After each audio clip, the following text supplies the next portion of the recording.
Welcome, Soile. It is so exciting to host you on the occasion of Mental Health Awareness Month. Thank you so much for letting us speak to you and to represent your nonprofit, Sinino, on this occasion. And it's also called the Blue Ribbon Foundation. And I'm very excited to learn more about your journey, your experience with both beneficiaries and volunteers. Why is mental health important? And how can people support your nonprofit? Before we get started, a quick introduction about you and your association with the nonprofit would be a good start for us. Thank you so much, and it's my pleasure to be here. Yes, Blue Ribbon Foundation helps people in very, very difficult situations, and usually very often they have some kind of mental problems and also alcohol and drugs related problems as well. Our customers are homeless, so that is very difficult situation in life if you don't have the home. So that's our main goal, to help people who are homeless. So we try to prevent the homelessness in Finland. All right, thank you. So as you mentioned that your main target audience who you take care of in Blue Ribbon Foundation is homelessness. And a lot of times the first thing when we think of someone who's homeless, we don't really associate the mental health aspect of it and what kind of problems do homeless people face, especially mentally. So if you could just kind of maybe tell us a little bit about what does mental health mean for homeless people? Is there something different about the mental problems that they face than people who have homes? Yeah, I would say that if you don't have mental problems when you end up as a homeless, so very fast you will have, because that's very stressful situation, and many of them they are depressed because of the one thing is because of the situation, but maybe even from traumatized from the childhood even. So we have really different kind of mental problems when we meet the customers because of the situation and also from the earlier stage of life. All right, thank you for that answer. Since your nonprofit is from Finland, and I think a lot of people, when they think of Finland, it's a beautiful country. The government is very people friendly. That's the general impression of Finland, that it's peaceful, it's beautiful, and even I think on your website it says that it's the only country that has a decreasing rate of homelessness. So just want to understand the current scenario of homelessness in Finland. The amount of homeless people is going down, but actually the young homeless people we are having more and more, and that tells that our youth are not feeling well. And the one big problem is that they don't get the help in right time. It can start from the mental problems and then they don't get the help because of bureaucracy, and we have lines to wait for example, for therapy. So it takes time, and then those days or months or weeks are very critical. So yeah, even in Finland we have this problem, and it's really sad, and we are trying to help, but we have good things to serve these people, but the problem is the timing, that it doesn't meet the need, and the bureaucracy. It's very difficult when you are in the situation that you don't have the power to fight for your rights. You drop down from the system, and then you are totally alone. And in Finland the weather is really hard at the winter, So we see it especially at the winter time that it's really not easy to be homeless in Finland. We have also volunteers. Every year we take 2 volunteers from the Europe. They come for 1 year, and they have been really amazed about the situation here, because they also thought that there are no homeless people in Finland. But yeah, we have also this problem. All right. So, Soile, since you mentioned extensively the kind of problems that Finland has in terms of bureaucracy and weather. So, is there also a personal reason why you decided to particularly work for homelessness and the Blue Ribbon Foundation?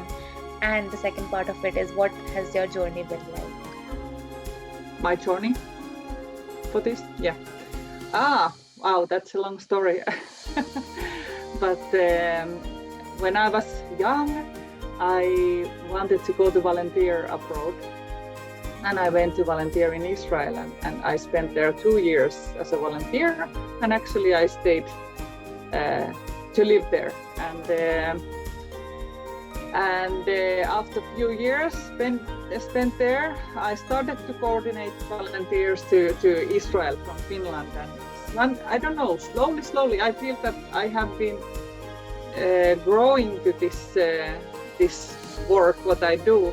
And I really feel passion for the fundraising and volunteering, because it's something that you do from your own will, and it gives the feeling what you can never achieve from the work or from other things, because we human beings, we have the will to do good. So suddenly I found myself doing coordination of volunteers, and then I came back after 12 years. I came back to Finland and I started to study, and I was thinking, what I will do when I will be big. And I was studying, and then I actually went to do my last practice in Sininauhasaatio. It's like we are under the Blue Ribbon umbrella. We are like one member of that. So I went to do my practice there, and I saw the work what they did to help people in such a difficult situations. And then after my practice, I saw the work position open in Blue Ribbon Foundation to create the voluntary work for the organization. So I started from the zero, and I really love to create new things. And that really inspired me, and I felt that now I have found the thing what I want to do, and this is so good that I don't even feel that I work, even though this is my work. So I see what our organization do and how much good we do and the help for the people, but my work, I'm responsible of the volunteers and donators, and I'm so lucky to see all the happiness all the time, how the things help. And it makes people happy to help, and also the people who are helped. So yeah, I think I'm lucky to have this kind of work. I think not everyone, gets to say that they're happy with what they're doing, and their work makes them so fulfilled and happy that they don't even feel like it's work anymore. So I think you got it, like you're at the self-fulfillment stage. Congratulations. Thanks. Just really intrigued now to learn more about the non-profit you're so happy with. What kind of work does Blue Ribbon does? How is it helping homelessness? How is it curbing homelessness in Finland? And what is the vision of the organization in the mid-term or long term? We have shelters for homeless that they can come and get many kind of services. For example, free breakfast, they can take showers, they can go to sleep. There might be situations that they have been walking all night through because they need to keep warm. So at the morning when we open the shelters, they come in and they can go to sleep. We have also one shelter which is open 24 hours, and that's for the youngsters. So that's for ages from 16 until 30. And there they can spend the night also. And we have those shelters at the moment. We have soon we're gonna have 4 shelters. And then we have also supported housing. So we try to all the time buy new apartments that we can also offer really apartments for the people who are homeless. But of course we don't have yet enough houses, but slowly we try to help as much as we can. And also we have all kind of projects. We teach how to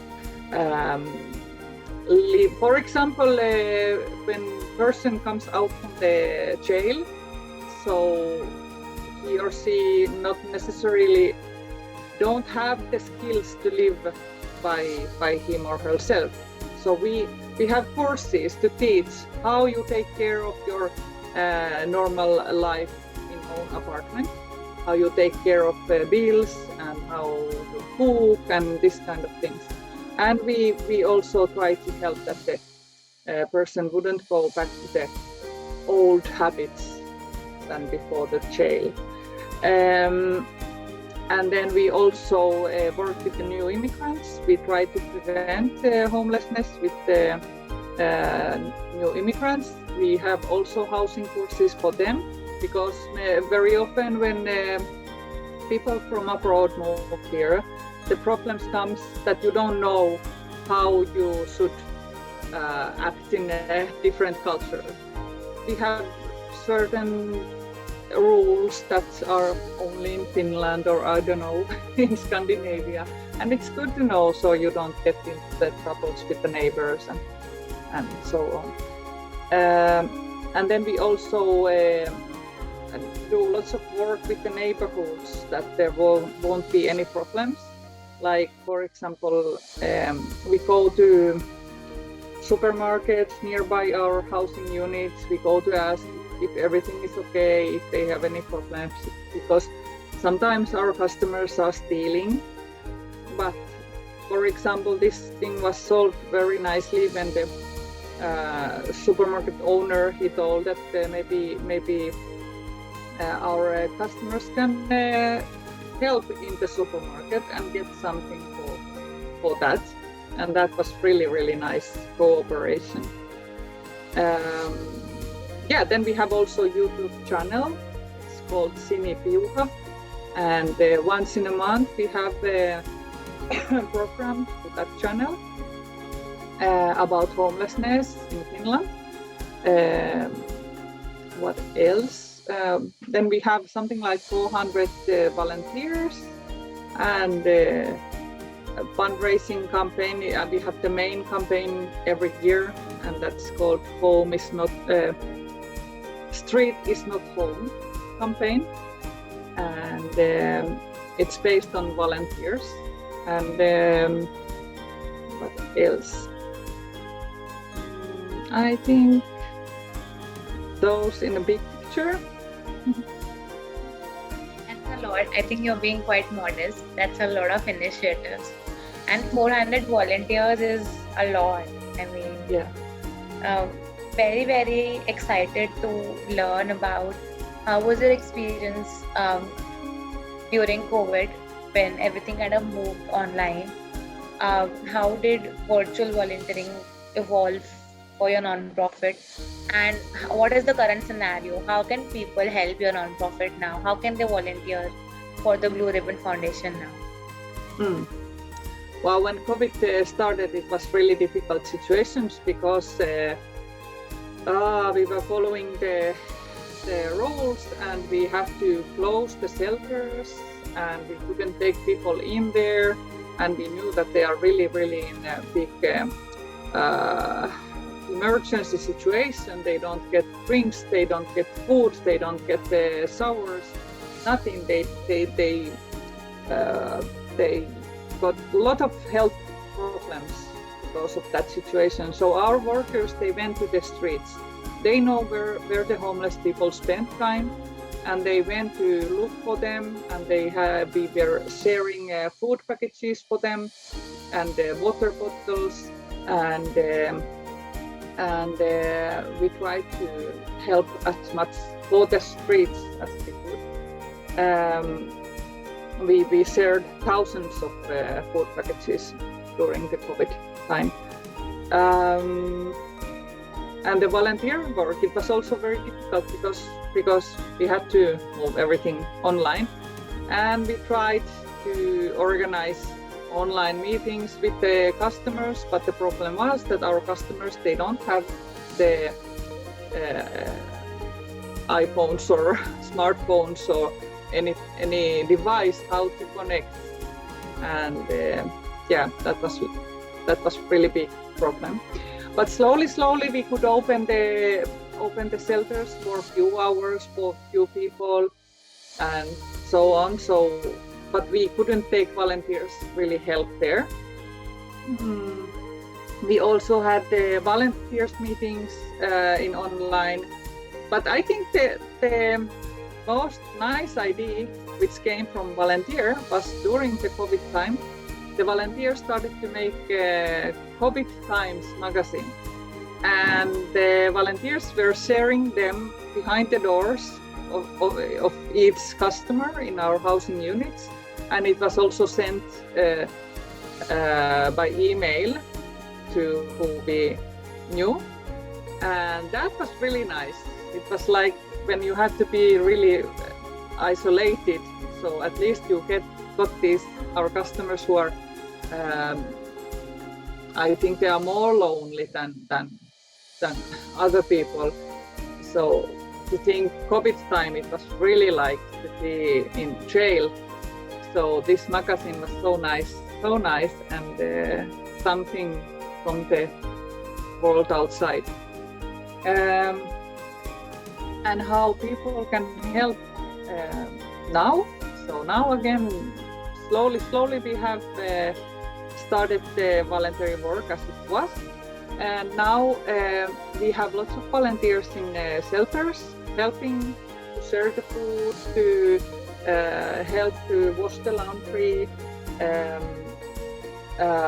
just to talk with the customers there,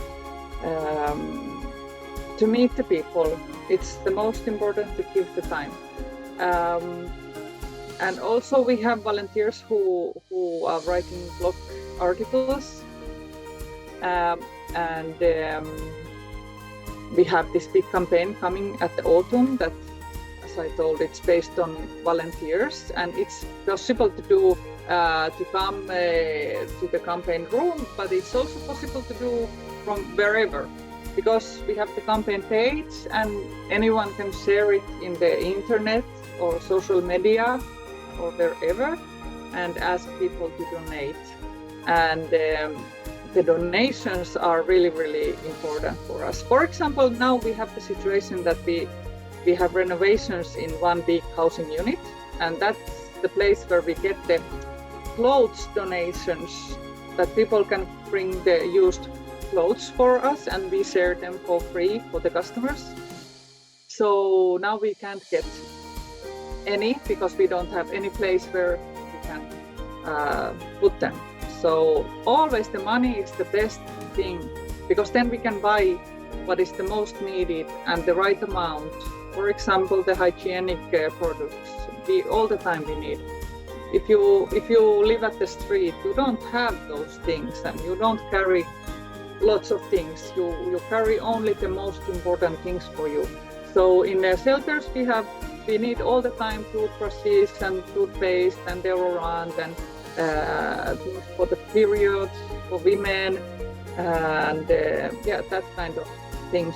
And also underwears, to think the situation that you don't have clean underwears, and that's really like basic things that human being needs. So those we need all the time. So yeah, money is really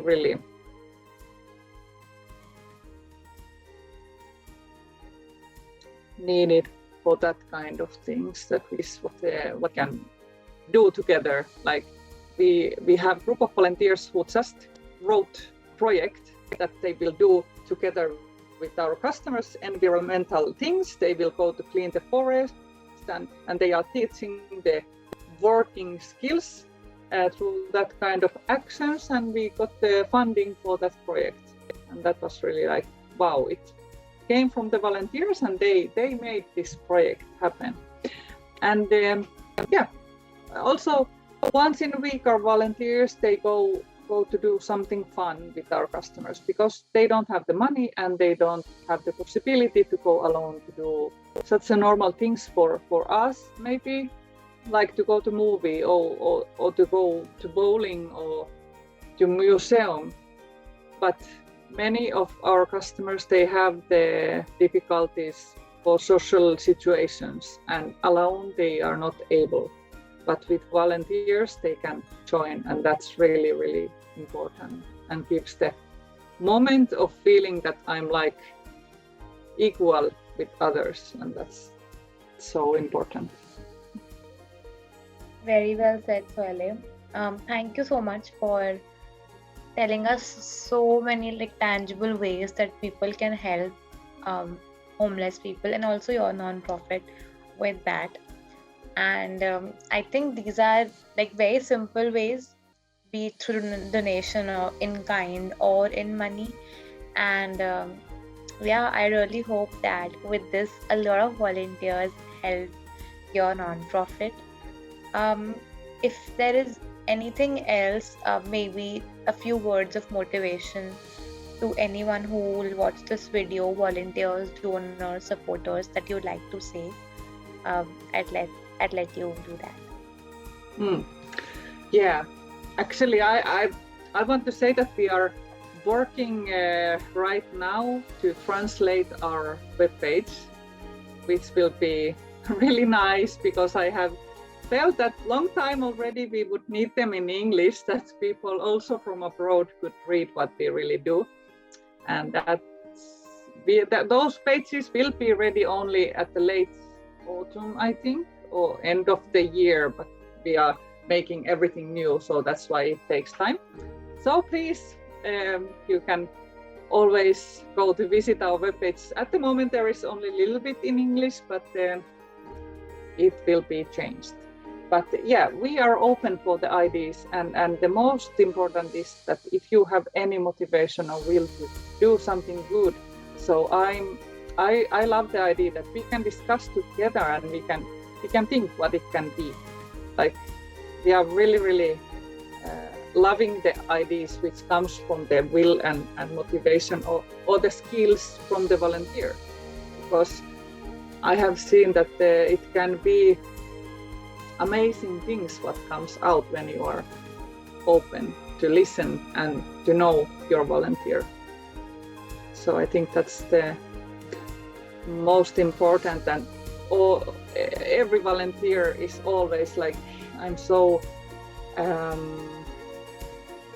I love the feeling to meet always the new person who is coming and get to know who is this volunteer and what she or he is willing to do, and we can together find it out. So that's actually how we work in this voluntary field. Very well said, Soile. And I think you, as someone who started volunteering very young, I can say that it feels amazing. Every time you volunteer for a non-profit, it's an amazing feeling, because you're always meeting new people, serving new people, and there's just so much good that the world can use. Like, nothing is too small. Every effort, every donation counts. And I really want to congratulate you and your non-profit for surviving the pandemic so gracefully and being able to help people in extreme weathers in a country like Finland. So congratulations, and I really hope that your impact amplifies this year. Thank you so much for connecting with us today. Thank you so much to you. It was really, really a pleasure.